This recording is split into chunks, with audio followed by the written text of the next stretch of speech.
साल था 1971। अंतरिक्ष अनगिनत रहस्यों से भरा हुआ था, लेकिन उस साल एक ऐसा मिशन हुआ जिसने पूरे वैज्ञानिक समुदाय को हिलाकर रख दिया। 2 एस्ट्रोनॉट एक खास मिशन पर निकले थे। मिशन का नाम था LQT-01L। यह मिशन कुल 46 दिनों का था और इसका उद्देश्य था एक अनजान स्पेस सेक्टर की जांच करना। पहले 34 दिन सब कुछ बिल्कुल सामान्य रहा। हर दिन स्पेस सेंटर को साफ रिपोर्ट मिलती रही। ऑक्सीजन लेवल, रेडिएशन सिस्टम, सब कुछ परफेक्ट था। लेकिन 35वें दिन सब कुछ बदल गया। सुबह का समय था। स्पेस सेंटर ने रोज की तरह संपर्क करने की कोशिश की, लेकिन इस बार कोई जवाब नहीं आया। ना कोई सिग्नल, ना कोई आवाज। और फिर अचानक स्क्रीन पर एक आखिरी मैसेज दिखाई दिया, दिस इज इम्पॉसिबल। बस इतना ही। उस एक लाइन के बाद संपर्क हमेशा के लिए टूट गया। पूरे कंट्रोल रूम में सन्नाटा छा गया। सबके मन में सिर्फ एक ही सवाल था, आखिर ऐसा क्या था जिसे नामुमकिन कहा गया। कुछ ही दिनों में एक नया मिशन तैयार किया गया। इस बार मकसद था सर्च और रेस्क्यू। 2 नए एस्ट्रोनॉट चुने गए, डॉक्टर स्मिथ और डॉक्टर एलाइजा।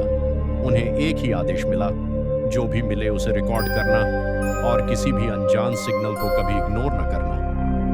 मिशन का नाम रखा गया रिट्रेस L01। स्पेसक्राफ्ट लॉन्च हुआ और उनके साथ एक अनजाना डर भी उड़ान भर चुका था।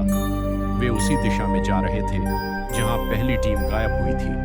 दिन बीतते गए। सिस्टम्स अभी तक नॉर्मल थे, लेकिन माहौल में एक अजीब सा दबाव महसूस होने लगा था। फिर 32वें दिन कुछ ऐसा हुआ जो किसी भी साइंटिफिक नियम से मेल नहीं खाता था। स्पेसक्राफ्ट की स्पीड अचानक कम होने लगी। स्क्रीन पर वार्निंग आई, अननोन ग्रेविटेशनल पुल डिटेक्टेड। अचानक जहाज एक अनदेखी ताकत में फंस गया। ना कंट्रोल काम कर रहा था, ना दिशा बदल रही थी, और कुछ ही पलों में धरती से संपर्क भी टूट गया। अब वे अकेले थे।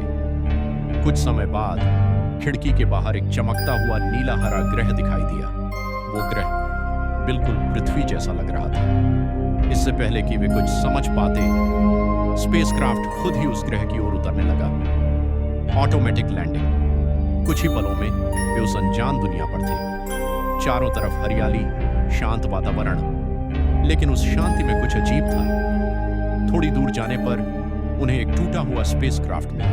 वो पहली टीम का जहाज था, लेकिन अंदर कोई नहीं था। डर अब धीरे धीरे हकीकत बन रहा था। दोनों ने जंगल की ओर बढ़ने का फैसला किया। जंगल बेहद खूबसूरत था, लेकिन उतना ही रहस्यमयी भी। तभी उन्होंने कुछ देखा। विशाल जीव जो इंसानों जैसे दिखते थे, लेकिन पूरी तरह इंसान नहीं थे। दोनों छिप गए। वे जीव शांत थे और कुछ देर बाद एक गुफा में चले गए। स्मिथ और एलाइजा ने उनका पीछा किया। गुफा के अंदर जो उन्होंने देखा वो हैरान कर देने वाला था। एक पूरा गांव, बच्चे खेल रहे थे, परिवार साथ रह रहे थे। ये जीव खतरनाक नहीं थे, बल्कि वे भी एक परिवार थे। लेकिन फिर सवाल वही था, पहली टीम कहाँ गई? तभी स्मिथ को एक और बात समझ आई। अगर ये जीव गुफा में छिप कर रहते हैं, तो इसका मतलब है ये भी किसी चीज से डरते हैं, और वो खतरा शायद इनसे भी ज्यादा भयानक है। दोनों तुरंत वहां से निकल पड़े। जंगल अब पहले से ज्यादा डरावना लग रहा था। कुछ दूर चलने के बाद उन्हें एक मरा हुआ विशाल जानवर मिला। उसके शरीर पर गहरे पंजों के निशान थे। ये किसी शिकारी का काम था, और वो शिकारी बहुत बड़ा था। अब डर असली रूप ले चुका था। दोनों भागते हुए अपने स्पेसक्राफ्ट तक पहुंचे। रात हो चुकी थी। चारों तरफ सन्नाटा, और उसी सन्नाटे में छुपा हुआ खतरा। अचानक स्पेसक्राफ्ट के दरवाजे पर जोर जोर से आवाज हुई। दोनों डर गए। बाहर से आवाज आई, प्लीज ओपन द डोर। उन्होंने दरवाजा खोला। सामने एक घायल एस्ट्रोनॉट खड़ी थी। वो पहली टीम की सदस्य थी। उसने कांपती आवाज में कहा, अगर तुम लोग जिंदा रहना चाहते हो तो मेरी बात ध्यान से सुनो। यह ग्रह जितना शांत दिखता है, असल में उतना ही खतरनाक है, और जो असली खतरा है वो अभी तक तुमने देखा ही नहीं।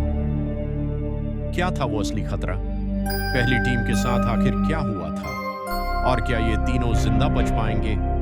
ये सब जानने के लिए बने रहिए अननोन स्टोरीज हिंदी के साथ।